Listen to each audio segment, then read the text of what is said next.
conference program. And what we are having today, I'm really, you will all be looking forward to have exciting technical sessions and views. Just, before that, I have to do that.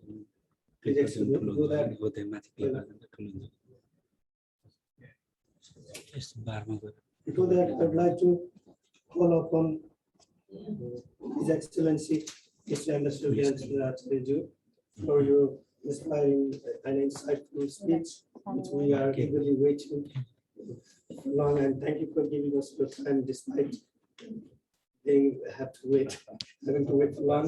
And we really enjoyed your companion and your great speech. Thank you very much. Thank you. First of all, I'd like to thank you very much for your kind invitation and congratulate you for organizing this seventh Society of Nepalese, Society of Nepalese Engineers Association in UK. I think it is a great pleasure for me to see so many of you who have so well established here and contributing to the society in the United Kingdom. We are very proud of you, what you have achieved in your respective areas. And I'm very glad that you are organizing through the conferences like this. How do you really want to bridge the gap between Nepal and UK and really contribute to the development of Nepal? I think this is a very good initiative. And I've heard from so many of you that you have done that before. And you have also done a number of events while working together with the embassies in the past. So I'm sure that this should be continued. I think the topics that you have picked up are very important today. You know, when you look at the engineering and technology for sustainability, I think this is very close to our heart. I think when you think about society, engineering work is always a part of the progress of society. I mean, look at the progress that we talk about, we make. Historically, it has always been the science, knowledge, and application of that. In the actual activities of all of our people. I think that's why you have a very important role to play. Secondly, of course, all the economic activities, the living standards, improvement of living standards that we talk about has implications of engineering and technology today. And thirdly, now this is the day and age of environmental sustainability. Well, mankind has really made a lot of progress. We all know that. But it has also a huge capacity to destroy, the natural resources as well as our own future of humanity. If you look at the technological development in terms of the armaments and others, nuclear armament to others, so you have a capacity to really destroy as well. So I think it is our responsibility to make sure that whatever we do, especially in the field of engineering and others, we make it sustainable, not only make it useful for us, but also for our future generation. I think this is a big challenge for everyone. But the engineering and the technology experts have also a very important role to play, because you play a very important role to solve problems, to move forward our progress and development in the world. And that's why I think for countries like Nepal, which is very fragile, and you all know our fragility is very well known, where we have one of the youngest mountain systems in the world. Look at the landslides, look at the challenges of development of infrastructure. I looked at some of the programs in which we have talked about sustainable infrastructure development as well, the water pollution, the air, the challenges of, again, the air pollution, but also expectation of a better future for all the Nepalese people. I think in those areas, engineering and technology can play a very, very important role. And I know that we have to leapfrog, and we cannot just follow the traditional path of development that the other countries, the industrialized countries, follow. We already are doing that in terms of some of the areas. You know it better than me. Normally when we talk about civilizational progress, you are agricultural country, you become industrialized country, then you move to the services sector, and then perhaps you move on to the next level. But in our case, we were agricultural country. We never went through the proper industrialization, so-called. Now suddenly we are in the service-oriented industry. Look at the contribution of service sector to the economy. It's almost like 60+%. And we are still, largely agricultural country as well.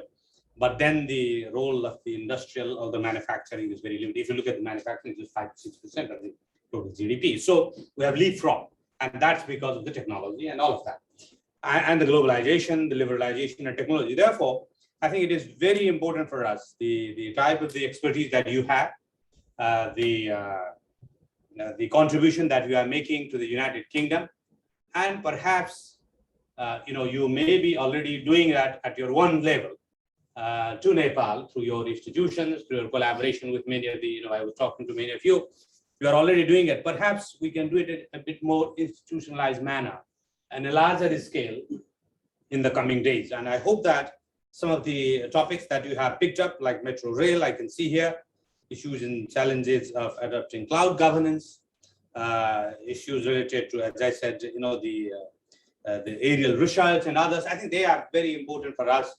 That we are moving from a least developed country to the developing country in the next few years.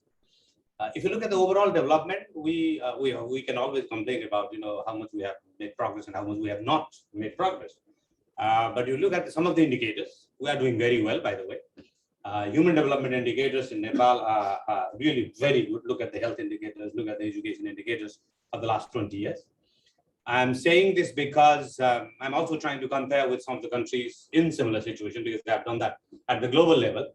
We have made a huge progress in terms of the gender empowerment, gender education as well, and representation at the political level. There is still a long way to go. That is a different issue. And therefore, I think now our challenge is to really see that how we can really transform our economy in a way that we can move to the next phase of development. That is where we have really a big bottlenecks. We have remittances, which is, you all know, is a major part of our economy. But then you have the largest resources that we have is a human development. Now look at the development dividend that we have until 2047. We will have the largest number of youth in the country. So we have hydro, of course, which is a major resources. We have yet to develop it fully. But if you look at some of the progress that we have made in the last couple of years, last decade, if you like, now we are almost self-sufficient, where we started exporting it to India. So that you might have heard in the last 3 months, we have exported largest amount of our hydroelectricity to India. This is a very good beginning. But again, if you look at the 2,200 megawatt today, in the next 1 to 2 years, we are reaching about 3,000 to 3,500. And then hopefully, especially in the dry season, we will have even the surplus, even during the dry season, if we reach something like 4,000, 4,500. So afterwards, we hope that we'll be really able to export on a sustainable basis our energy export to India as well as to Bangladesh. So those are some, and the tourism, you are all aware, the agriculture, biodiversity that we have. So there are many resources. If you look at the resources that we have, I think we cannot complain about not having resources. You have to make best use of what resources you have. And that's the human development, that we have. If you look at the people and of course, the resources that we have. Therefore, I think it is having the best of our, I should say, the best of the combination of the resources that will really take us to the next level. And that means really looking at technical knowledge, looking at employing the technical knowledge and expertise that you have. Therefore, your transfer of knowledge, transfer of technology, transfer of your experiences, the best practices, connectivity with the institution in Nepal will be very, very important. And I'm sure that with the efforts of the SONEUK, and we are very ready to help you. I was just having a brief chat before you started this particular meeting. We would be really happy, and we are working on some of the programs going forward. We will be working closely with you to see how we can also connect you better in a more institutionalized manner in Nepal. But I would only say that at this particular point of time, because as we go along, then we will be in touch, and then we'll make sure that that will happen. And then we can really talk about what exactly the type of the program, the institutions with which you can really collaborate. There was also some suggestion that I have heard from some of you here. Just talking about our Nepal-UK relations as well. It is very important for all of us to really have that perspective in mind. Nepal-UK relations have been really expanding, and we would like to really widen it in the next few years. Since I came here, I've had a lot of meetings with many of the constituencies, if you like. Of course, we have a long historical relationship because of the British Gorkha. You all know that. There are other issues that we are having a talks with the ministers, and the bilateral, the talks will go on. But there are other areas in which we are really also working very, very strongly. We just had a visit of the British International Investment, head of the British International Investment in Nepal. The investment of the United Kingdom, at least public investment, is growing very fast, and we are pushing that very hard as well. We just organized an event just last week, isn't it? Yeah, trade investment event at our own embassy, and we are also pushing. In the next month, we are having another event with the British Hydropower Association and others to really move on to the next phase of private sector investment in hydropower in Nepal. We are talking a little bit bigger than what they have been doing so far, which is basically $10-15 million. They have investment so far. But it is very important to really leverage other resources. This is what we are really working on. How do you really leverage the private sector investment through public investment? Those are some of the issues that we are really talking to. And then, of course, you may be aware that they are also investing in some of the technology, because I think this is the area that you have put forth as a collaboration and sustainability. The British government, and I mean the British International Investment is partly a public government, public money. They have also started investing in the startup finance. If you look at some of the startup companies, they have been putting some money there, Dolma Fund, which is basically provided by the British government. They have also equity investment in WorldLink, 10-15 million pounds, which is substantial. And we're also encouraging them to go to the bank and other, the digitalization of the banking sector. They have already put some money in the National Merchant Bank, as well as the IMA Bank, Global Bank. So we are trying to, they are testing the waters, if you like, looking at putting a little money here and there, 10, 15, $20 million.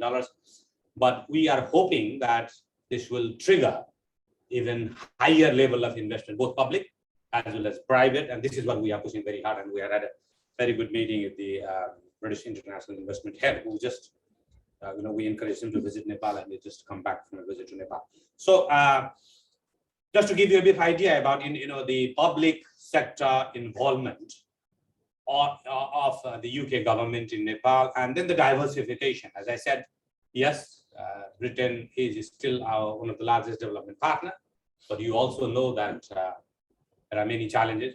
We are just going through their new report, International Development Strategy report has come out, and you know that from 0.7 because of COVID and all of that, they have reduced their contribution, the global contribution, the official development assistance has been reduced. But we are hoping that, right, because that is what the Chancellor of Exchequer said, the previous now, I should say, that by 2025, they will be going back to 0.7. That is what they have promised. So let us see how far. And we're encouraging them to really go. So that is the development part. And we're also trying to promote this trade and investment, as I said, the private sector. So, and then of course, the academic and the technical type of a collaboration will be also part of that. That's why we are really hoping the Nepalese diaspora is the final, the area in which we are working very hard. And we will like to really work very hard going forward. There is now a growing strength. You have the numbers now. You have the area of expertise now in Nepal, in UK, which is very good sign. And we wish you all very best in terms of really excelling in your one area of expertise and really getting well established here. We live in a globalized world. So you can always, you can stay wherever you like. That is your choice. But then you can always look back and contribute where you have come from. And the type of program that you are organizing already shows that you are very much keen to do that. And that's very something. We are very happy about it. And we hope that going forward, we will continue to do that. And the embassy will be very happy to collaborate in many areas. And the sustainability is perhaps now more important than at any time in the past. Not only because the United Nations has set sustainable development goals, but we can see on a day-to-day basis. Look at the impact of the floods, the impact of the air pollution and its impact on the health, and then of course, the combination of disasters. Sometimes you have earthquake, and then you have the floods, and then the long period of drought, and then the big problem of the melting of glaciers, which is a global impact, which will have a global impact, and then of course the which is the region of the global emission, but the impact is local and regional. So that's where we are really trying to bring in the British government as well. They are also very keen on the climate change related and sustainability related issues. That's why I think it is on this area as well. Perhaps we can have even a government push, and in that program, perhaps we can be also a part of the collaboration between Nepal and UK as well. So I just met with the last week Asia Pacific Ambassador for Climate Change, who's responsible for that, and that Alok Sharma was in Nepal just before Glasgow meeting, and during the Glasgow meeting itself, he was highlighting the challenges of the mountain glacier. Of course, our Prime Minister did that. I mean, we all do that. That's fine. But even the international community, including the British and the others, talking about it has certain value in terms of really sensitizing the global community about it. Therefore, I think your contribution would be very important, and I wish you all the very best. Today, you have a heavy agenda, I know, but I think it is worthwhile to really look at all aspects, including the transportation. The urban transportation is a big issue for us. Urban settlement related issues are very big. Hydro, I talked about.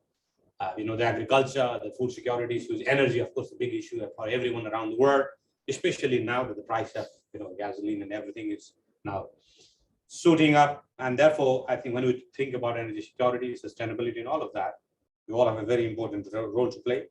And I hope that through your collaboration and bringing together all of you here, we are very happy to see that you are committed to helping Nepal in whatever way possible.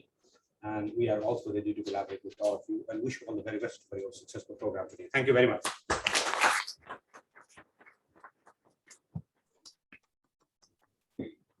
Thank you so much, His Excellency, for your multifaceted expertise, and we are really intrigued with your impressive speech and warm words to support the Nepalese diaspora, and can act as as a conduit to contribute to Nepal.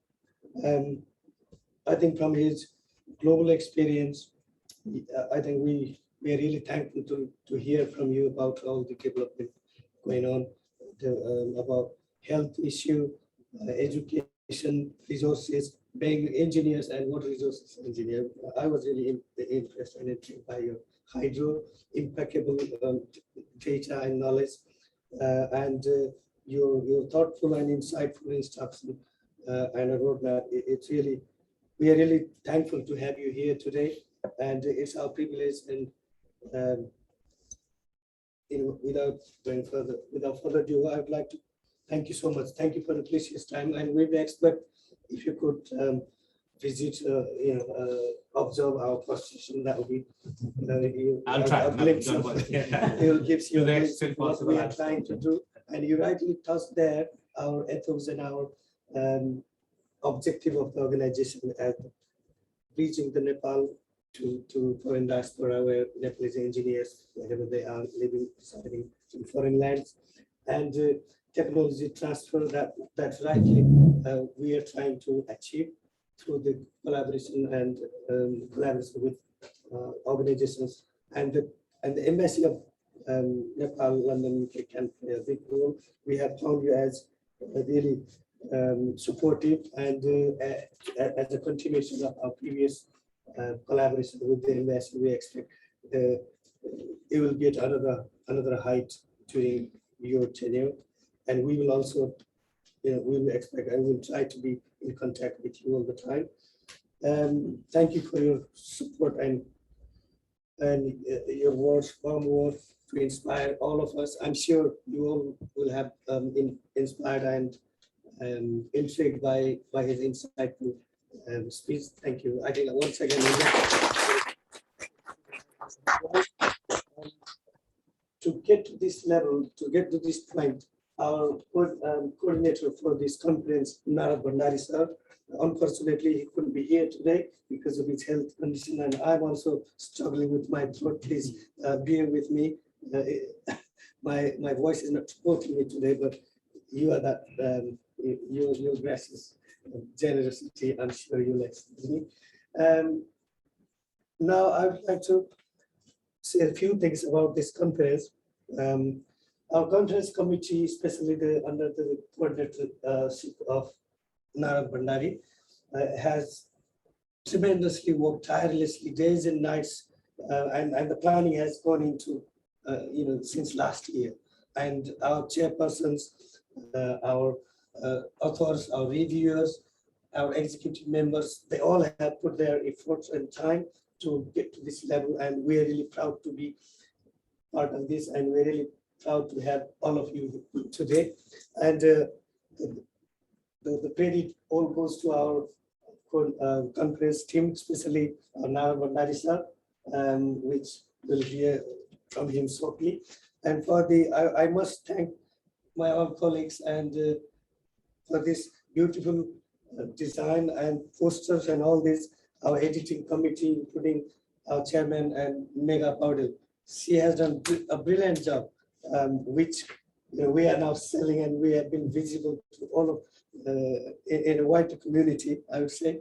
So I'd like to hand over this session, this forum to Mr. Nayak Bandari sir for his introduction of this conference. And there are mainly two technical sessions. In between two technical sessions, we'll have lunch together, and we'll have networking breaks, which he will explain more in detail. So please, Nayak Bandari sir, the floor is yours. Okay. Thank you very much, General Secretary Dr. Bidur Gemireju. Good morning and namaste, everyone. Again, please accept my apology for unable to physically present at the conference venue due to this suffering with this COVID infection. Dear Chairperson of this session, SONEUK Shrestha, Chairperson of SONEUK, Chief Guest, His Excellency Nepalese Ambassador to the UK, Gyan Chandra Acharya-ju, distinguished guest, media friends, SONEUK members, and all the participants. First of all, I would like to thank you for your valuable time and support to this conference. Engineering and technology has played and continue to play a pivotal part, as His Excellency already mentioned, in the future of sustainable development. Technology can improve environmental sustainability and operational efficiency by enabling the development of new and sustainable products and services. Engineers have a significant role to play in sustainable development, starting from planning and designing to implementation of a project or service in every sector of industries, from micro to macro levels. With this context, and following the success of conferences over the years, we are organizing this 7th SONEUK International Conference today, entitled Engineering and Technology for Sustainability. We have 8 technical paper presentations.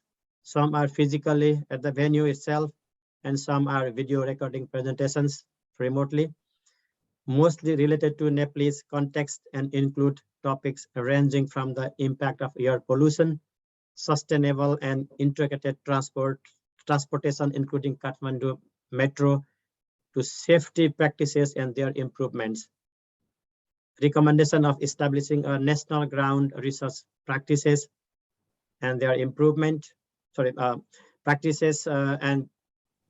research center, and the status of application of building information modeling, which is the BIM in Nepal. So it means mostly related to the Nepalese context, and there are others as well globally, and a collaborative framework with shared responsibility of relief management and disaster scenarios, as His Excellency already mentioned about the flood disaster we happen in Nepal and other things as well. So there are some one of the topics is also chosen, how that disaster can be managed as well. So we also have 2 keynote presentations who will explore and share their professional experiences throughout the day. As you can see from the conference program, we have 2 technical sessions for the day. The technical session 1 will be chaired by Professor Homnath Takal from the University of Portsmouth. And the technical session 2 after the launch will be chaired by Associate Professor Ramesh Marasani from Buckinghamshire New University. I hope both the chairs are present at the venue. Sorry, because I could not see, that's why I'm just asking. Yes. Okay, thank you very much. Thank you both the chairs for agreeing to be chair of the technical sessions. It has been another challenging 12 months due to coronavirus. You can see I'm suffering still now. It's still around us, that coronavirus. Personally, from myself and on behalf of conference committee, the editorial team and SONEUK executive committee, a deep sense of appreciation and gratitude goes out to all the authors for their valuable contributions, without whom this conference would not be possible. The peer reviewers and advisors for their continuous support and invaluable guidance throughout. I personally would like to express my appreciation to all the respected members of the conference committee of their continuous guidance and support, SONEUK executive committee, and especially thank goes to Mega Podel. Already our General Secretary mentioned that Mega Podel, SONEUK executive members, for her dedication and hard work for preparing attractive posters, flyers, and proceedings layouts. Above all, our sincere thanks always go to all SONEUK members and the participants for their unconditional support and love. I feel very proud to be part of this journey. I hope you find this conference useful and enjoyable throughout the day, and you will also enjoy reading the conference electronic proceedings when you receive it. Thank you very much. Back to General Secretary Bidus Gimereju. Thank you so much. We too are really proud of your dedication and your tireless job, to accomplish this level. Thank you so much, and thank you all the team. Just reminded me that we supported when there was a crisis in Nepal, be it an earthquake event or COVID support. That's how we want to support, and we want to explore all the avenues that are available for us to support Nepal, to transfer technology and all this stuff. I hope this conference will also add one cornerstone to give some insights and guidelines in the engineering sector that I'm sure you will have from this discussion this evening. Before going to the technical session, we have a vote of thanks. I'd like to ask for the vote of thanks, Mr. Samit Srestha, our chairperson of SONEUK. Then we'll have a short break, and then we'll enter into the technical session. Please, Samit Srestha. Thank you. Thank you, Bidusji, for taking this up to here. And as you can see, he's been suffering from his throat problems, but still, it's been an amazing job. One round of applause for our organization. His Excellency, respected panel, Mr. Pandey, and our former presidents, Krishna Kishore Shrestha, Kanchan Balaji, our session chairs, Somnath sir and Ramesh Marasan sir, and all invited guests and members of SONEUK. Firstly, I think we should, we almost forgot to, we should at least name the conference committee, because this is their festival kind of stuff. So apart from myself, and I don't need an introduction, Mr. Narad Bhandari, as you know, Vice Chairman in the Executive Committee, is the convener. So Narad Bhandari, coordinator of this conference committee, Professor Homnath Takal himself, Mr. Krishna Kishore Shrestha, Dr. Bidur Himire, Dr. Jaya Nepal, she is not here. Dr. Raj Kapoor Shah is not here as well. He is somewhere outside London. Professor Keshav Dahal is traveling, I guess. Dr. Birendra Shrestha is also traveling. Dr. Ramesh Marasini is here. Dr. Roshan Bhattarai is here as well. Dr. Deepak GC And finally, Dr. Ramhari Paudyal is not here as well. But this has been our conference organizing committee. And to get us up to here, our executive committee, I should definitely name them as well, because it is just not me and Vidisha, it's everyone here. And I want their faces to be seen at least. Dr. Gibire, our General Secretary. Then we have Nara sir is already there, who's our Vice Chairman, but is in Zoom. Then we have our Secretary, Dr. Roshan Bhattrai. We have our Treasurer, this is Rashmi Rana. Then we have our executive members, Megha Paudyal, she's with the phone, and Mr. Hari Nepal, another executive member. Then our executive member, Ravi Koirala, he's from Scotland, traveled all the way. And we have Vishal Rana, another executive member. And finally, last but not least, Praveen Limbu is our other executive member. With all your support and hard work, we've reached here. And thank you all of you and all the members. So that I don't take a lot of your time, I will just quickly read what I've just prepared for today's this conference. So basically, I wanted to ask everyone and myself, what value does a migrant organization hold in the development of its community standards and inherent cultures? A question mark.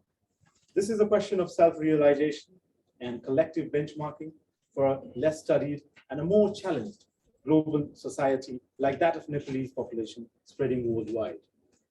A good number of organized human collectives exist in the UK, as we all know, and their objectives are as major and significant in their own right.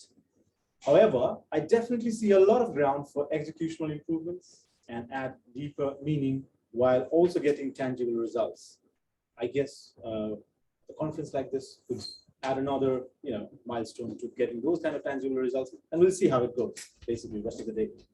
In my experience of the last 12 odd years, directly handling of different Nepalese communities was akin to a forest ranger's job, basically.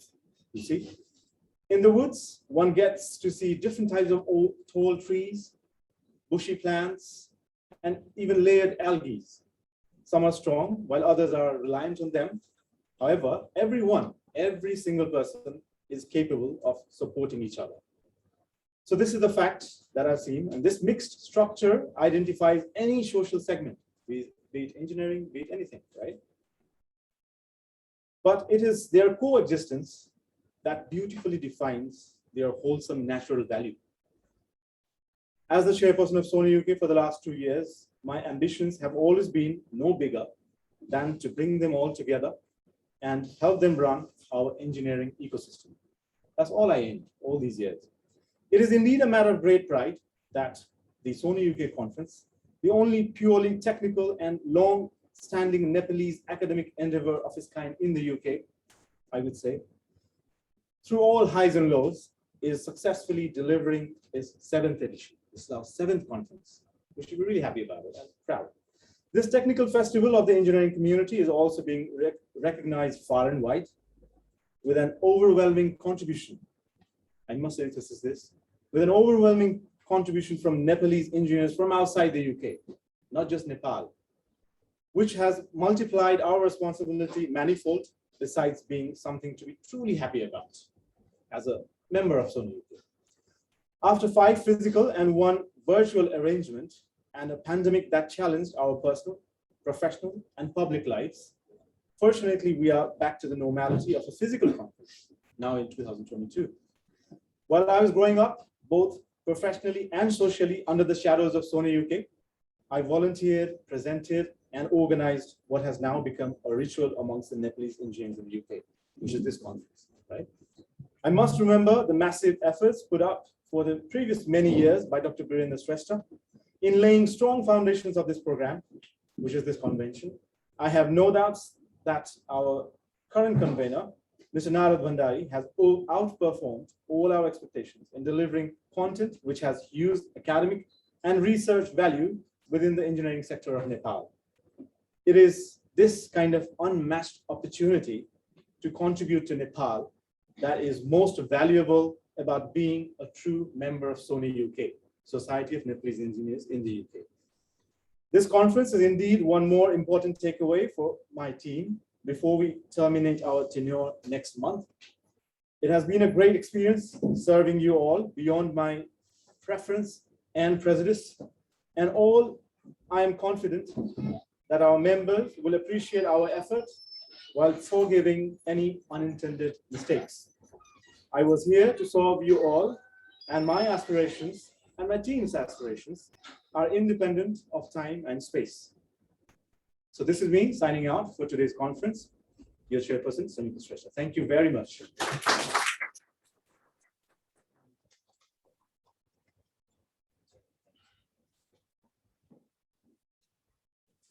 Thank you so much, Chairperson SONEUK Shrestha, for your inspiring thoughts and your insightful speech that we're really intrigued with. Now, we'll have a break of 5 minutes, coffee and whatever you want to like, please help yourself. And then we'll enter into the technical session, but all the technical sessions will be conducted by our convener and coordinator and vice chair, Narad Bhandari, and our secretary, Roshan Bhatrai.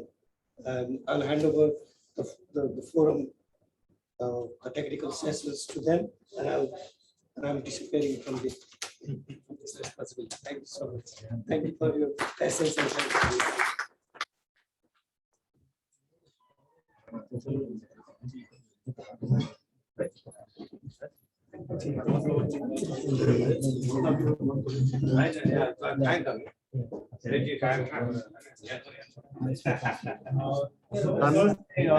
Ram sir, तपाईको अब यसपछि first छ है sir?